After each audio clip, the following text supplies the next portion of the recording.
জিনেছ creativity learning পইণ্টলৈ সকলোকে স্বাগতম জনাইছোঁ। আজি মই ক্লাছ 6ৰ ছায়েন্সৰ পাৰ্ট 2ৰ তোমালোকৰ যোনখন কিতাপ 2nd নম্বৰ বুক আছে সেই বুকৰ 2nd নম্বৰ লেসনটো বুজাই দিম। 1st নম্বৰ লেসনটো অলৰেডি মই আপলোড কৰিলোঁ এইটো ভিডিঅ'ৰ ডেছক্ৰিপশ্যন বক্সত দি দিম। আৰু তোমালোকে যদি MCQ কুৱেশ্যনবোৰ বিচাৰা লাগে তোমালোকক তেন্তে মোৰ চেনেলৰ জইন বাটনটো ক্লিক কৰি দিবা।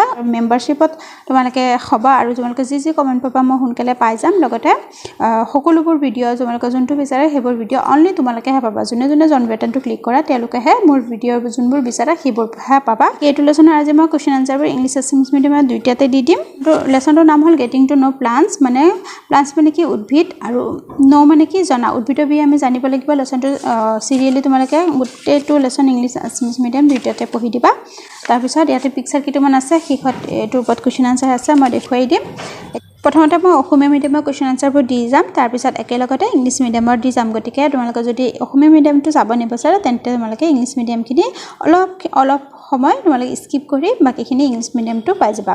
অ'কে, 1 নম্বৰ কুৱেশ্যনটো কি কৈছে চোৱা, তলৰ বাক্যবোৰত থকা ভুল তথ্য শুদ্ধ কৰা আৰু পুনৰ তোমাৰ টোকাত বহীত লিখা। মানে এটা বা দুটা ৱৰ্ড ইয়াতে ভুল আছে, সেই ৱৰ্ডটো কি হ'ব শুদ্ধ কৰি আকৌ নতুনকৈ চেণ্টেন্সটো লিখিব লাগিব। মই ইয়াতে লিখি দিম, তোমালোকে ধুনীয়াকৈ কপিত আকৌ ধুনীয়াকৈ লিখি ল'বা।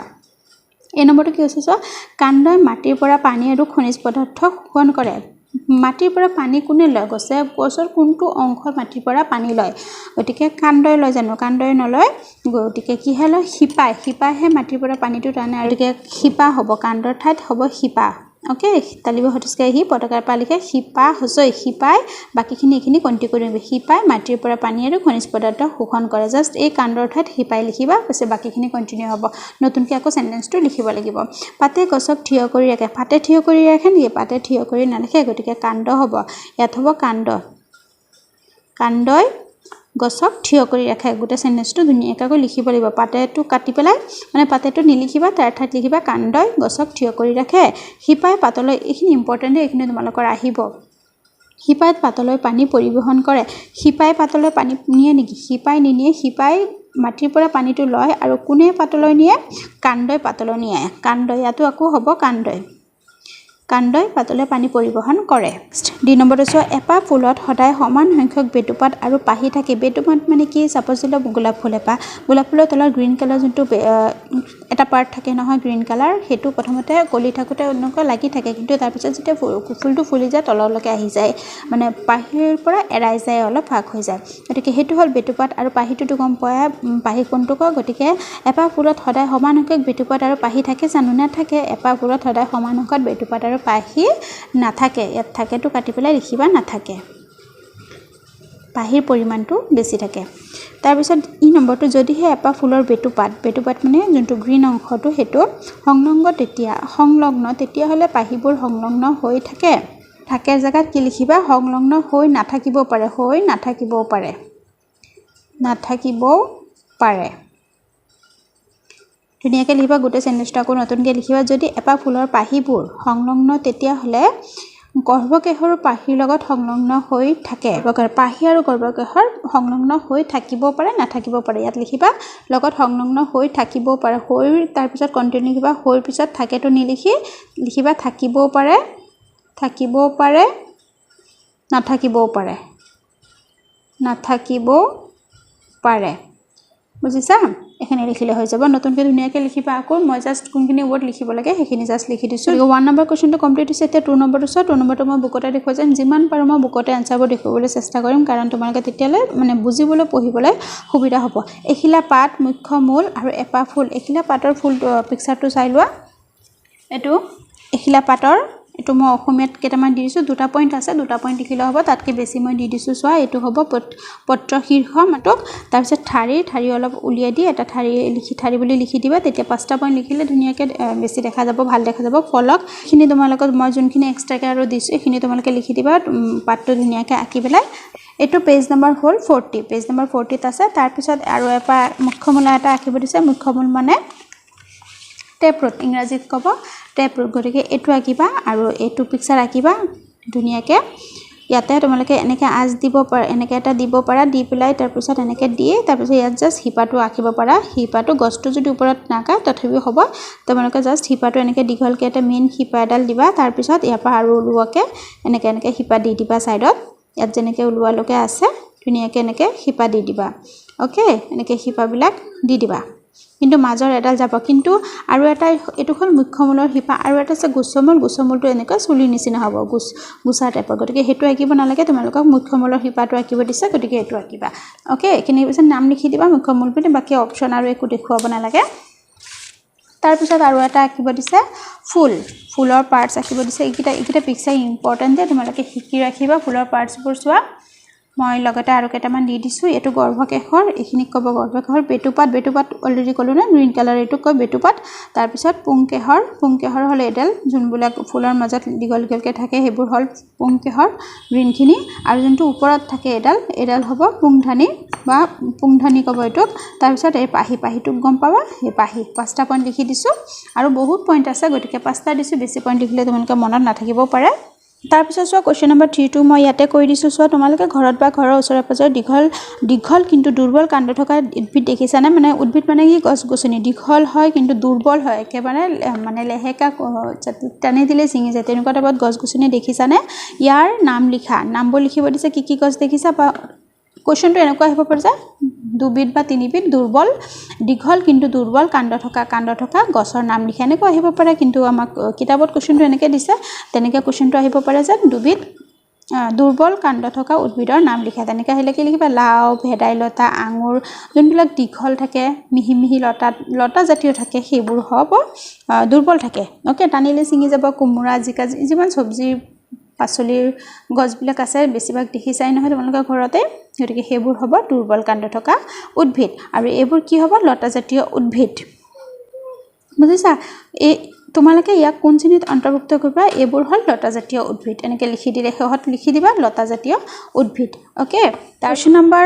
4 টো চাও উদ্ভিদৰ কাণ্ডৰ কাম কি এটো কোৱেশ্চনো মই বুকতে দেখুৱাই দিছো 4 নম্বৰ কোৱেশ্চন আনসাৰটো বুকতে দেখুৱাই দিছো পেজ নম্বৰ চোৱা 54 ত আছে 54 পেজ নম্বৰত এটো কোৱেশ্চন নম্বৰ 4 ৰ উত্তৰটো এটো শেষৰ পৰা 2 নম্বৰ পইণ্টটো ওকে কাণ্ডৰ কাম কি কাণ্ডৰ হিপাৰ পৰা পানী পাতলৈ পৰিবহন কৰে এখিনি নিলিখিবা আৰু পাতৰ পৰা খাদ্য উদ্ভিদজোপাৰ আন অংশবোৰলৈ যায় ওকে উদ্ভিদজোপাৰ আন অংশবোৰলৈ যায় আৰু সেই পাতৰ পৰা কি হয় পাতলৈ নিয়ে মেইন কামটো হ'ল এটো থাকে আৰু পাতৰ পৰা খাদ্য উদ্ভিদজোপাৰ আন অংশলৈ যায় ওকে তোমালোকে বেছি হলে ইয়াতো 2 মাৰ্কৰ আহিলে 2 মাৰ্ক পাই যাবা 1 মাৰ্ক আহিলে এখিনিয়ে লিখিব লাগিব তাৰছত ইংৰাজী পইণ্টটো এটো হ'ব কিন্তু ইংৰাজীত মই আৰু এটা পইণ্টটো দি দিম হেতু যদি লিখিব পাৰে হেৰা তেন্তে হেতুই লিখি দিবা বুজি পাইছা কোৱেশ্চন নম্বৰ 5 টো চোৱা তলৰ কোনবোৰ পাতত জাল হিৰাবিনা দেখিবলৈ পোৱা যায় হিৰাবিনা দুই ধৰণৰ এতিয়া চোৱা এটা পইণ্ট তোমালোকে ভালকে মনোযোগেৰে বুজিবা দে এটো অলপ মনোযোগেৰে বুজিবা তেতিয়া মানে ভালকে বুজি যাবা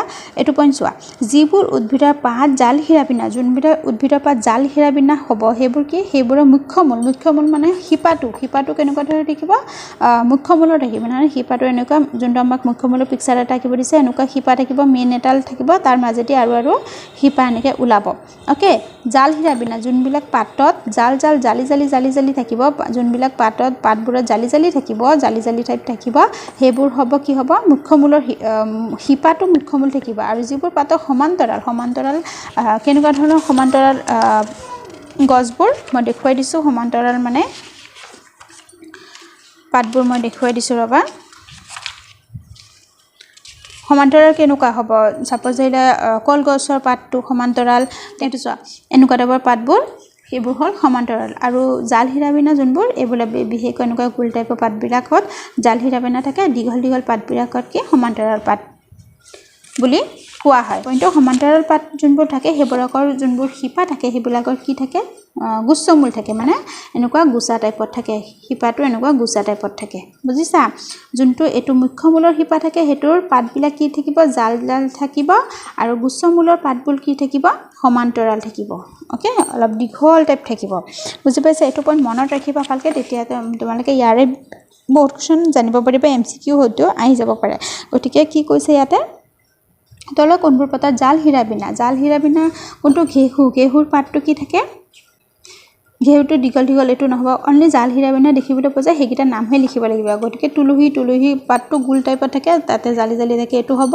তাৰপিছত গোমধানটো পাতটো দীঘল দীঘল থাকে সেইটো নহ'ব সেইটো হ'ব সমান্তৰাল হীৰাবিনা ঘাঁহটো কি থাকে দীঘল দীঘল থাকে সেইটো নহ'ব ধনিয়াটো গোল টাইপত থাকে গতিকে সেইটো হ'ব জবা ফুল আৰু জবা ফুলৰ পাতত কি জাল হীৰাবিনা থাকে গতিকে জাল হীৰাবিনা থকা গছবোৰ কি হ'ব তুলসী ধনিয়া আৰু জবা ফুল মনত ৰাখিবা তাৰপিছত এমচিকিউ আহি যাব পাৰে যে তলৰ কোনটো জাল হীৰাবিনা থকা উদ্ভিদ এনেকুৱা আহি যাব পাৰে এমচিকিউ কেনেকুৱা অপশ্যন দি দিয়ে সেইটোতো ক'ব নোৱাৰি গতিকে বুজি ৰাখিবা পইণ্টবোৰ ভালকৈ বুজি ৰাখিবা দেই মুখস্থ কৰা বস্তু এইবোৰ নহয় 6 নম্বৰ প্ৰশ্নটো চোৱা যদি এজোপা উদ্ভিদৰ শিপাবোৰ গুচ্ছ মূলযুক্ত হয় তেতিয়াহ'লে তুমি এই উদ্ভিদজোপাৰ পাতত কেনেকুৱা হীৰাবিনা দেখিবলৈ পাবা অলৰেডি মই আনচাৰটো বুজাই দিলোঁ আগৰ কুৱেশ্যনবোৰত গতিকে এইটো মই এতিয়া পঢ়ি দিছোঁ চোৱা গুচ্ছমূলযুক্ত শিপাৰ উদ্ভিদৰ পাতত সমান্তৰাল হীৰাবিনা দেখিবলৈ পোৱা যায় যোনবোৰ শিপাটো গুচ্ছমূল থাকিব গুছা টাইপ থাকিব সেইবোৰৰ পাতটো কি থাকিব সমান্তৰাল হীৰাবিনাহৰ থাকিব যদি এজোপা উদ্ভিদৰ পাত জাল হীৰাবিনাযুক্ত হয় তেতিয়াহ'লে ইয়াৰ শিপা কোন প্ৰকাৰৰ হ'ব য'ত জাল থাকিব তাৰ শিপাটো মুখ্যমূলৰ হ'ব যদি এজোপা উদ্ভিদৰ পাত জাল হীৰাবিনাযুক্ত হয় তেতিয়াহ'লে ইয়াৰ শিপা মুখ্যমূলযুক্ত হ'ব 8 নম্বৰটো চোৱা এখিলা কাগজত থকা পাতৰ সাজ চাই গছজোপাত মুখ্যমূল আছে নে গুচ্ছমূল আছে কোৱাটো তোমাৰ পক্ষে সম্ভৱপৰ হ'বনে এখিলা কাগজত থকা পাতৰ সাজ চাই গছজোপাত মুখ্যমূল আছে নে গুচ্ছমূল আছে কোৱাটো সম্ভৱ হ'ব কাৰণ যদি পাতখিলাত জাল হীৰাবিনাযুক্ত সাজ আছে তেন্তে গছজোপা মুখ্যমূলৰ আৰু যদি পাতখিলাত সমান্তৰাল হীৰাবিনা আছে তেন্তে গছজোপা গুচ্ছমূলৰ কুৱেশ্যন নম্বৰ 9 চাওক ফুলৰ বিভিন্ন অংশৰ নাম লিখা ফুলৰ অংশবোৰ বুকতে আছে পেজ নম্বৰ এইটো হ'ল পেজ নম্বৰ 54ত আছে শেষৰ নম্বৰ পইণ্টটো এপাহ ফুলৰ অংশবোৰ হৈছে বেটুপাত পাহিক দল বুলিও কয় পুংশেখৰ আৰু গৰ্ভকেশৰ আৰু ভাগ আছে কিন্তু এইকেইটাই লিখি দিবা বেছি নাহেও তোমালোকৰ লিখিবলৈ বেছি হ'লে 2 আহিলে 4টা পইণ্ট লিখি দিবা বুজি পাইছা আৰু 2টা আহিলে যদি 2টা আহে লিখিবলৈ যে 2টা লিখা তেন্তে 2টা ধুনীয়া সৰুকেইটা লিখি দিবা বেটুপাত পাহি এই 2টা লিখি দিবা বুজি পাইছা 10 নম্বৰ প্ৰশ্নটো তলত দিয়া কোনবোৰ উদ্ভিদ তোমালোকে দেখিছা তাৰ ভিতৰত কোনবোৰ ফুল হয় কোনবোৰত ফুল হয় তোমালোকে গোটেইকেইটা দেখিয়ে থকা ওচৰৰ পাজৰৰ পৰা তোমালোকৰ ঘৰতো কিছুমান গছ-গছনি আছে তাৰ ভিতৰত কোনকেইটাত ফুল হয় তোমালোকে জানা গতিকে সেইবোৰ তোমালোকে নাম লিখি দিবা এইটো আৰু মই নিদিও এইটো তোমালোকৰ হোমৱৰ্ক হিচাপত মই দিলোঁ তো উদ্ভিদৰ কোন অংশই খাদ্য প্ৰস্তুত কৰে প্ৰক্ৰিয়াটোৰ নাম কি এইটো ভেৰি ইম্পৰ্টেণ্ট কুৱেশ্যন হয় উদ্ভিদৰ পাতে খাদ্য প্ৰস্তুত কৰে উদ্ভিদে খাদ্য প্ৰস্তুত কৰাৰ প্ৰক্ৰিয়াটোৰ নাম হ'ল সালোক সংশ্লেষণ বস্তুটো ফুলৰ কোন অংশ তোমালোকে গৰ্ভাশয় দেখা পোৱা গৰ্ভাকেশৰ একেবাৰে তলৰ আৰু ফুফুলা অংশত দেখা যায় 13 নম্বৰ প্ৰশ্নটো বেটুপাত সংলগ্ন আৰু পৃথককৈ থকা দুবিধ ফুলৰ নাম লিখা মানে প্ৰশ্নটো প্ৰথমতে বুজাই লৈছোঁ বেটুপাত মানে কি যোনটো ফুলৰ গ্ৰীণ কালাৰ অংশটো সেইটো হ'ল যেনেকুৱা চাপ'জ গোলাপ ফুলটো মই অলৰেডি বুজালোঁ গোলাপ ফুলটো যোনটো প্ৰথম কলি থাকে বেটুপাতটো লাগি থাকে আৰু যেতিয়া ফুলটো ফুলি যায় ডাঙৰ হয় তেতিয়া কি বেটুপাতটো এক্সট্ৰা হৈ যায় তললৈকে আহি যায় গতিকে কিছুমান ফুলৰ নাম লিখিব দিছোঁ যোনটো বেটুপাতটো ফুলৰ লগত লাগি থাকে কিছুমান এনেকুৱা আছে কিছুমান ফুল যোনবোৰ বেটুপাতটো বেলেগ হৈ যায় এইটো উত্তৰ বেটুপাত সংলগ্ন ফুল হ'ব কপাহ বিলাহী আৰু বেটুপাত পৃথককৈ থকা ফুল হ'ব যোনটো বেটুপাতটো পৃথক হৈ যায় বেলেগ হৈ যায় সেইটো হ'ব গোলাপ আৰু পদুম এতিয়া চোৱা ইংৰাজী মাধ্যমৰ কুৱেশ্যন আনচাৰবোৰ মই পঢ়ি দিছোঁ 1 নম্বৰতে কি কৈছে correct the following statements and read in your notebook প্ৰথমতে চেণ্টেঞ্চটো কিবা এটা বা দুটা ৱৰ্ড ভুল আছে সেই ৱৰ্ডবোৰ তোমালোকে শুদ্ধ কৰিব লাগিব আৰু নতুনকৈ চেণ্টেঞ্চটো লিখিব লাগিব 1 নম্বৰতে কি হৈছে stems absorb water and mineral from the soil stem মানে কি কাণ্ডই কিহৰ পৰা মাটিৰ পৰা পানী লয় বুলি কৈছে পানী আৰু মিনাৰেলছ লয় ৱাটাৰ এণ্ড মিনাৰেলছ কিন্তু কাণ্ডই নলয় ষ্টেমে নলয় কিহে লয় ৰুটছে লয় গতিকে আনসাৰটো কি হ'ব আনসাৰটো হ'ব routes absorb water and minerals from the soil just এই ষ্টেমৰ ঠাইত ৰুটছটো লিখিব লাগিব বাকীখিনি কণ্টিনিউ হ'ব বি নম্বৰটো হৈছে leaves hold the plant upright লিভছে গছটোক থিয় কৰি ৰাখে নেকি গছটোক কিহে থিয় কৰি stem holds the plant upright C নম্বৰটো roots conduct water to the leaves ৰুটছে পানীখিনি মাটিৰ পৰা লয়হে গোটেই গছডালত পানী কোনে লৈ যায় ষ্টেমে লৈ যায় মানে কাণ্ডই লৈ যায় অসমীয়াত অলৰেডি মই বুজালোঁ তোমালোকে ইংলিছ মিডিয়ামত যদিও লিখি আছা কুৱেশ্যন আনচাৰ পঢ়ি আছা প্ৰথমতে অসমীয়া মিডিয়ামখিনি চাই ল'বা তেতিয়াহ'লে ইংলিছ মিডিয়ামখিনি বুজিবলৈ সুবিধা হ'ব তাৰপিছত ডি নম্বৰটো চোৱা কি কৈছে The number of petals and sepals in a flower are always equal. আৰু petals আৰু sepal মানে পাহি আৰু বেটুপাত সমান বুলি কৈছে. The number of petals and sepal in a flower may not be always equal. এই নম্বৰটো চোৱা. If the sepals of a flower are joined together, its petals are joined together. যদি ফ্লাৱাৰৰ sepalsবোৰ join থাকে, petalsবোৰ join থাকিব. ইয়াত কি হ'ব? If the sepals of a flower are joined together, its petals are separated. F number, if the petals of a flower are joined together, then the pistil is joined to the petal. তেতিয়া pistilবোৰ কি হয়? join থাকিব পাৰে, নাথাকিব পাৰে. If the petals of a flower are joined together, then the pistil may or may not join to the petal. 2 নম্বৰটো ইয়াতে leaf আঁকিব লাগে. অসমীয়াটো অলৰেডি বুজালো. লিফ টু টেপৰুট আৰু ফ্লাৱাৰ এইটো অসমীয়া ইংৰাজীত কি আছে এইখিনি মই দেখাই দিছোঁ. তেতিয়া লিখি দিবা তোমালোকে. মই ইংৰাজীত কি লিখিছোঁ ইয়াতে চোৱা.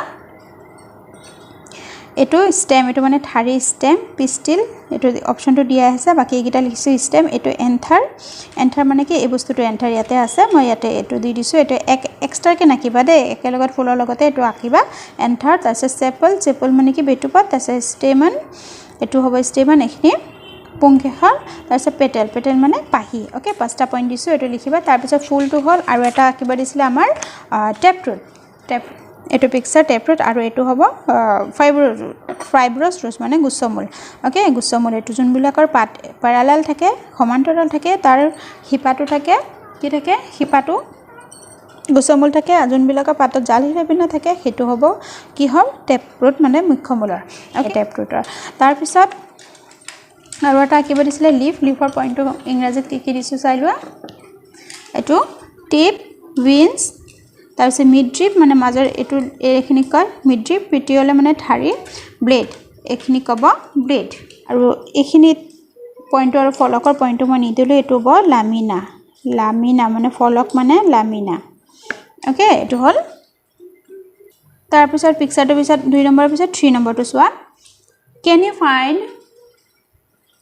you find a plant in your house or in your neighborhood মানে ওচৰ চুবুৰীয়া, which has a long bud, কোনবোৰ গছ লং আছে, দীঘল হয় কিন্তু উইক ষ্টেম, কাণ্ডটো কি থাকে? উইক থাকে, দুৰ্বল থাকে. গছবিলাকৰ নাম ক্ৰিপাৰ্ছ, মানে সেইবিলাকক কি কয়? ক্ৰিপাৰ্ছ বুলি কয় দেই. লতাজাতীয় গছবোৰক ক্ৰিপাৰ্ছ কয়. পামকিন, চব্জি গছৰ নামকেইটা লিখি দিবা. পামকিন, কিউকাম্বাৰ, বটল গাৰ্ড, কি আছে? গ্ৰেপছ. অ'কে, আৰু এই লতাজাতীয় উদ্ভিদবোৰক ইংৰাজীত কি কয়? ক্ৰিপাৰ্ছ বুলি কয়. 3 নম্বৰটো কমপ্লিট হৈছে. 4 নম্বৰটো চোৱা. What is the function of a stem in a plant? এইটো মই অসমীয়া মিডিয়ামতো সৰুটো কোনটো সেইটো মই দেখুৱাই দিছোঁ. তোমালোকৰ অসমীয়া মিডিয়ামতো ইংৰাজী মিডিয়ামতো সৰুকৈ, ইয়াতকৈ সৰুকৈ যদি পঢ়িব বিচাৰা তেন্তে চাবা পেজ নম্বৰ 53ত শেষৰ পৰা যোনটো চামাৰীৰ যোনটো শেষৰ পৰা 2 নম্বৰ পইণ্টটো দেই, শেষৰ পৰা 2 নম্বৰ পইণ্টটো হ'ব the stem conducts water from roots to the leaves. এইটো পইণ্ট হ'ব. গোটেইখিনি লিখি দিবা যদি তোমালোকে সৰুকৈ মুখস্থ কৰিব বিচাৰা. আৰু যদি পইণ্ট ৱাইজ মুখস্থ কৰিব বিচাৰা তেন্তে এইটো মই পঢ়ি দিছোঁ চোৱা. The function of a stem in a plant, it keeps the plants upright and straight. কাণ্ডই কি কৰে? কাণ্ড মানে ষ্টেমে গছজোপাক থিয় কৰি ৰখাত সহায় কৰে. 3 নম্বৰটো the stem carries water, nutrients and food to the different parts of the plants. হ'ল মানে ষ্টেমে কি কৰে? ৱাটাৰটো গোটেই গছৰ গোটেইখিনিত লৈ যায়, গোটেই পাৰ্টছবোৰ প্লাণ্টছৰ গোটেই পাৰ্টছবোৰত লৈ যায়.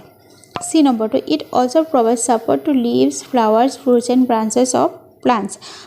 গোটেই মানে গছৰ গোটেইকেইটা পাৰ্টছক প্ৰভাইড কৰে, ছাপৰ্ট দিয়ে. তাৰপিছত 5 নম্বৰটো চোৱা. Which of the following leaves have reticulate venation, কোনকেইটা গছ অলৰেডি মই অসমীয়াত বুজাই আহিছোঁ. ৰেটিকুলেট ভেনেশ্যন মানে কি? জাল হীৰাবিনা কোনকেইটাত থাকে? যোনবিলাকৰ টেপৰুট থাকে, শিপাটো মুখ্যমূলৰ থাকে, টেপৰুট থাকে. অসমীয়াটো তোমালোকে আকৌ এবাৰ কৈছোঁ, তোমালোকে অসমীয়া মিডিয়ামৰ যিখিনি কুৱেশ্যন আনচাৰ দিছোঁ তাত মই বুজাই দিছোঁ নহয়, সেইখিনি প্ৰথমতে চাই ল'বা. যদি ইংলিছ কৰি আছা তোমালোকে তেতিয়া ধুনীয়াকৈ ইংলিছটোও বুজি পাই যাবা. এতিয়া চোৱা. তুলসী, চাইনাৰছ এণ্ড কৰিয়েণ্ডাৰ.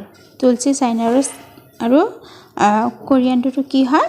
জাল হীৰা মানে ৰেটিকুলেট ভেনেশ্যন হয়. যিবোৰ ৰেটিকুলাৰ ভেনেশ্যন থাকে ৰেটিকুলাৰ ভেনেশ্যন মানে জালহীৰা বিনা জালি জালি থাকে তাৰ শিপাবোৰ কি থাকে ৰেটিকুলাৰ ভেনেশ্যনৰ শিপাবোৰ থাকে টেপ ৰুট মানে মুখ্যমূলৰ থাকে আৰু যোনবোৰ সমান্তৰাল থাকে মানে পেৰালেল থাকে তাৰ শিপাবোৰ থাকে গুচ্ছমূল মানে ফাইব্ৰাছ ভেনেশ্যন এতিয়া 6 নম্বৰটো চোৱা if a plant has fibrous root যদি তাৰ প্লান্টটো এটা গছ যদি ফাইব্ৰাছ ৰুট তাৰ শিপাটো ফাইব্ৰাছ ৰুট থাকে হোৱাট টাইপ অফ ভেনেশ্যন তাৰ ভেনেশ্যনটো পাতৰ ভেনেশ্যনটো কি থাকিব if a plant has fibrous root its leaves have parallel fibrous root already মই বুজাই আহিলোৱে ফাইব্ৰাছ ৰুট যদি থাকে তাৰ শিপাটো ফাইব্ৰাছ ৰুট থাকে মানে গুচ্ছ টাইপ থাকে গুছাৰ নিচিনা থাকে তাৰ পাতটো কি থাকে পাতত কি থাকে পেৰালেল ভেনেশ্যন হয় মানে সমান্তৰাল শিৰাবিন্না হয় Question number 7 to show if a plant has leaves with a reticulate venation, what kind of roots will it have? Reticulate venation hole reticulate venation মানে কি জালি জালি থাকিলে তাৰ পাতত তাৰ roots to শিপাটো কি হ'ব তেতিয়ালে শিপাটো কি হ'ব tap root if a plant has leaves with reticulate venation it will have tap roots Question number 8 to show is it possible for you to find out whether a plant has taproot or fibrous root by looking at the impression of its leaf on a sheet of paper পাতৰ যে ছবি খাস এটা দিয়া হয় বা ছবি এটা পিকচাৰ এটা দিয়া হয় তেতিয়া তোমালোকে কেনেকৈ গম পা যায় এটো তাৰ শিপাটো অনলি পাতটো যদি দিয়া পাতৰ ছবি এটা দিয়া হয় তেন্তে তাৰ শিপাটো কি শিপা তোমালোকে কেনেকৈ গম পাবা আমি কেনেকৈ গম পাম Yes, it is possible. Only এখানে লিখিলে হ'ব because if the leaf has pattern with reticulate venation, then the plant is of a taproot, and if the leaf has parallel venation, then the plant is of fibrous root. Already মই এইটো কোৱেশ্চনৰ ওপৰত ভাৰে ভাৰে অসমীয়া মিডিয়ামতে বুজালো আগৰ কোৱেশ্চনবোৰতো বুজালো Write the names of the parts of a flower. The names of the parts of a flower are petal, sepal, stigma, ovary, pistil. এটো তোমালোকৰ বুকত আনসাৰ বুকতো আছে পেজ নম্বৰ 53 আৰু সামাৰীৰ শেষৰ নম্বৰ পইণ্টটো তাৰপিছত 11 নম্বৰটো 10 নম্বৰটো ফ্লাৱাৰ কিছুমান গছ গছনিৰ নাম দিছে কোনবোৰ গছত ফ্লাৱাৰ হয় ফুল হয় হেবোৰৰ নাম লিখিব অপচনবোৰ তোমালোকে চালে গম পাবাই তোমালোকৰ ওচৰৰ পৰা গছবোৰ দেখিয়ে থাকে হেবোৰৰ ভিতৰতে দিছে গতিকে হেবোৰ নামবোৰ লিখিবা এইটো তোমালোকৰ হোমৱৰ্ক হিচাপে দিলো তাৰপিছত 11 নম্বৰটো কি দিছে চোৱা name the part of the plant which produce its food name its process very important question গছে ফুডটো কোনটো গছৰ কোনটো পাৰ্টে ফুড বনায় আৰু সেই প্ৰসেসটো গছে ফুড বনোৱাৰ প্ৰসেসটো কি কয় leaves produce food The process is called photosynthesis মানে সালোক সংশ্লেষণ এটো পইণ্ট বহুত ইম্পৰ্টেন্ট হয় এটো কোৱেশ্চন তোমালোকৰ বাবে 12 নম্বৰ প্ৰশ্ন In which part of a flower you are likely to find the ovary Ovary is found ovary to flower kot thake ovary is found in the lowermost and the swollen part of the pistil তাৰপিছত 13 নম্বৰটো name the flowers each which join and separated sepal join sepal আৰু separated join আৰু separated sepals থকা sepal মানে কি বেটুপাত থকা ফুলৰ নাম হল কটন টমেটো ফ্লাৱাৰ হেগিটা হল join sepals থাকে তাৰপিছত সেপাৰেট থাকে rose lotus অলৰেডি ভিডিওটো বহুতে দীঘল হৈ গৈ আসামিজ আৰু ইংলিশ মিডিয়াম দুইটাতে দিয়াৰ কাৰণে নহলে তোমালোকে ভিডিওবোৰ বিচাৰি থাকিব লাগে হেবে দুইটা মিডিয়ামতে একেলগতে দি দিও কোনোবাৰে কমেন্ট কৰা যায় ইংলিশ দিব লাগে নহলে অসমীয়া দিব লাগে কাৰণ সব স্কুলতে হয়তো কিছুমানে অসমীয়াত কৰা আছে কিছুমান ইংৰাজীত কৰিছে গতিকে এটা ভিডিওটো গুটেখিনি দি দিও যাতে সকলোৱে ভিডিওবোৰ পাই যোৱা গতিকে এখিনি দি আজি ভিডিওটো ইয়াতে সামৰিছো ভিডিওটো চোৱাৰ বাবে বহুত ধন্যবাদ আৰু এমসিকিউ কোৱেশ্চনবোৰ পাবলৈ তোমালোকে মোৰ চেনেলৰ জয়েন বাটনটো ক্লিক কৰি থবা তেতিয়া অতি সোনকালে এমসিকিউবোৰ পাই যাবা